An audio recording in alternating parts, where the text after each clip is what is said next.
எல்லாருக்கும் வணக்கங்க. இன்றைக்கி என்ன விஷயம்னா, அப்போலாம் நான் சின்ன வயசாகும்போதெல்லாம் 13, 14, 15 வருஷத்துக்குள்ளே பெண்களுக்கு கல்யாணம் பண்ணி கொடுத்துருவாங்க. ஏன்னா படிக்கிற பொண்ணுங்க படிப்பாங்க, படிப்பு வரலங்கிற பட்சத்தில் கல்யாணம் பண்ணி கொடுத்துருவாங்க. ஆனால் கல்யாணம் பண்ணிட்டு வந்ததுக்கப்புறம் தான் இவள் படிக்கலை, இவளுக்கு ஒன்றுமே தெரியாதுன்னு எவ்வளோ வேலை செஞ்சு எவ்வளோ கஷ்டப்பட்டாலும் அப்படியே நம்மளை சொல்லி நம்ம ஒரு கட்டத்தில் ஒன்றுமே நமக்கு தெரியாதாட்டிருக்குது அப்படிங்கிற அளவுக்கு ஆகி போயிடுது. ஆனால் இதே ஒரு சூழ்நிலையில் வருமானம் பற்றாக்குறையால் ஏதாவது ஒரு தொழில் தேர்ந்தெடுத்து செஞ்சு அதில் கஷ்டப்பட்டு ரொம்ப கஷ்டப்பட்டு அதில் முன்னேறி ஒரு நாளைக்கு 2000 3000 சம்பாதிக்கிற அளவுக்கு நல்லா கொஞ்சம் டெவலப் ஆகி வந்தோம்னு வச்சுக்காங்களேன்.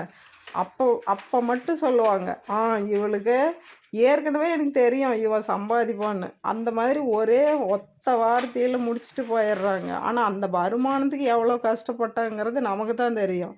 அதனால என்ன சொல்கிறேன்னா, அவங்க யார் என்ன சொன்னாலும் சரி, நமக்கு என்ன தொழில் செய்தோ சின்ன தொழிலாக இருந்தாலும் சரி, பெரிய தொழிலாக இருந்தாலும் சரி, நமக்கு தெரிகிற தொழிலை யாருக்காகவும் விடாதீங்க.